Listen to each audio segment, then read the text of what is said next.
আসসালামু আলাইকুম ভিউয়ার্স, আশা করি সবাই ভালো আছেন। তো আবারও আপনাদের সামনে গুরুত্বপূর্ণ ভিডিও নিয়ে হাজির হলাম। তো আজকের ভিডিও হলো কিভাবে ফ্লাশ ট্যাঙ্ক ফিটিং করতে হয় সহজ নিয়মে, একবার ইজি সিস্টেম। তো ভিউয়ার্স, আমি যখন ফার্স্ট কার্টনটা খোলার পর দেখেন ফ্লাশ ট্যাঙ্কের উপরে যে রাংসাগুলো আছে, রাংসাগুলো আমি খুলে নিলাম, পলিথিনগুলো। তারপর যে যে পাইপটি আমরা পানির জন্য ফিটিং করবো, পাইপের একটা টেডের মতন মুখলা আছে, মুখলাটা লাগিয়ে নিলাম। তারপর দেখেন আমি যে প্লাস্টিকের সাথে মানে পাইপ দেওয়া দেয়, 1.5 ইঞ্চি পাইপ দেওয়া দেয়। তো ভিউয়ার্স দেখেন 1.5 ইঞ্চি দুইটা পাইপ আমি এখানেও জয়েন দিলাম। দেওয়ার পর একটা ছোটো একটা পাইপ থাকে, এই পাইপটাও আমি নিচে দিয়ে লাগিয়ে নিলাম। তো লাগানোর পর যে কাভারটা আছে মুখাটার মাঝে আমি মানে পাইপটা ভালোভাবে ঢুকিয়ে নিলাম।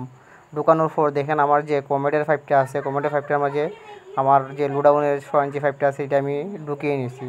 ঢুকানোর পর সুন্দর কইরা আমি টাইসের মাঝে মানে সোজা করে দূরে রাখছি, মানে সোজা করে ধরছি। ধরার পর দেখেন আমি কলম দিয়ে লুডাউনটা আছে, লুডাউনটা একবারে সুন্দর করে আমি দাগ দিয়ে নিমু। তো একবারে সহজ মানে ফিটিং করা ফ্লাশ ট্যাঙ্ক, এত সহজ আর কোনো সময় আর কেউ দেখায় নাই আপনাদের। তো যদি ভালো লাগে আমার চ্যানেল সাবস্ক্রাইব করে রাখবেন, যেহেতু আমি আপনাদের জন্য ভালোভাবে কাজ শেখানোর চেষ্টা করি আর প্রতিনিয়ত আপনাদের জন্য ভিডিও আপলোড করি। তো ভিউয়ার্স দেখেন আমি ফ্লাশ ট্যাঙ্কটা আছে না, ফ্লাশ ট্যাঙ্কটা আছে, ফ্লাশ ট্যাঙ্কটা বরাবর আমি সুন্দর করে দিয়ে দিলাম। তো আমার এটা কলমের দাগ, হয়তো আপনারা দেখতে পাচ্ছেন না, তো আমি ভালোভাবে বুঝিয়ে দিব আপনাদের কীভাবে ফিটিং করতে হয়। তো দেখেন আমি ফ্লাশ ট্যাঙ্কের যে পিটি দিয়ে একটা মানে স্ট্যান্ড আছে, আমি স্ট্যান্ডটা খুলিয়ে নিতেছি, খুলে নিলাম। তো খোলার পর তো আমার যে উপরে লেভেলের ফ্লাশ ট্যাঙ্কের দাগটা আছে, তো উপরের লেভেল থেকে আমার ফ্লাশ ট্যাঙ্কটা আমি যেখানে আমার রয়্যাল ফ্ল্যাগের ফুটওয়ার্ড আছে এটা আমি 1.5 ইঞ্চি নিচে রাখলাম। রাখার পর অপাশ থেকে অপার পর্যন্ত সমান সমান দাগের মধ্যখানে রাখলাম। তো আমি এখন ড্রিল মেশিন দিয়ে খানা করে নিব। তো আপনারা যদি চান তো আমি আবারও আপনাদের জন্য ভিডিও আপলোড করবো রাবার সিস্টেম। তো ভিউয়ার্স দেখেন আমি রয়্যাল ফ্ল্যাগের বিটটা দিয়ে আমি খানা করে নিতেছি, যে স্ট্যান্ডটা আছে লুডাউনের স্ট্যান্ডের খানা করে নিতেছি।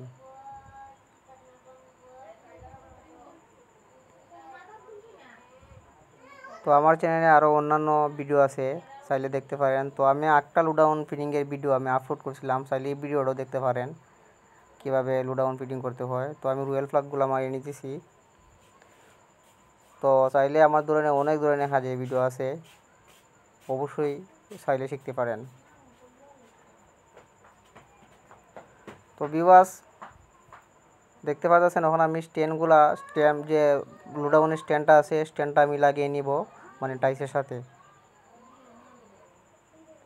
তো বন্ধুরা আমি একটা রিকোয়েস্ট করব আপনাদের, তো আমার রেঞ্জটা অনেক দিন ধরে ডাউনে যাইতেছে, তো আপনারা আমার একটু সাপোর্ট করবেন, লাইক কমেন্ট করবেন সবাই। তো আর যদি ভালো লাগলে আমার চ্যানেলটা সাবস্ক্রাইব করে দিতে পারেন, সাবস্ক্রাইব করে রাখতে পারেন। সাবস্ক্রাইবের কথা আমি বলতেছি না, যদি ভালো লাগলে লাইক কমেন্ট করবেন যদি যারা ওই ভিডিও দেখেন, আর যদি ভালো লাগলে আমার চ্যানেল সাবস্ক্রাইব করে রাখবেন। তো ভিউয়ার্স আমি ভালোভাবে স্ট্যান্ডটা লাগিয়ে নিতেছি।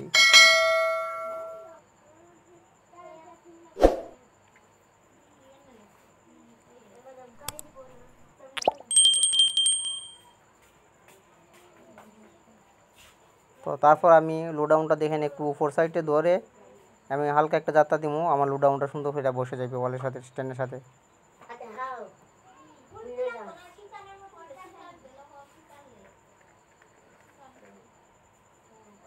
তো ভিউয়ার্স দেখেন আমার স্ট্যান্ডটা বসে গেছে, লোডাউন না আমার কি দ্বারা মানে লোডাউনটাও স্ট্যান্ডের সাথে বসে গেছে। তো এখন আমি লিঙ্ক পাইপটা লাগিয়ে নেব। তো ভিউয়ার্স লিঙ্ক পাইপ লাগানোর সময় দেখবেন লিঙ্ক পাইপের মানে প্যাকেটটা খোলার সময় দুটো রাবার থাকে, তো অবশ্যই আপনারা রাবার দিয়ে লাগাবেন। রাবারটা ভিতরে দিবেন লিঙ্ক পাইপের, দেওয়ার পর আমি লোডাউনের সাথে আমি কানেকশন করে নিয়েছি লিঙ্ক পাইপটা। তো ভালো লাগলে আমার চ্যানেল সাবস্ক্রাইব করে রাখতে পারেন।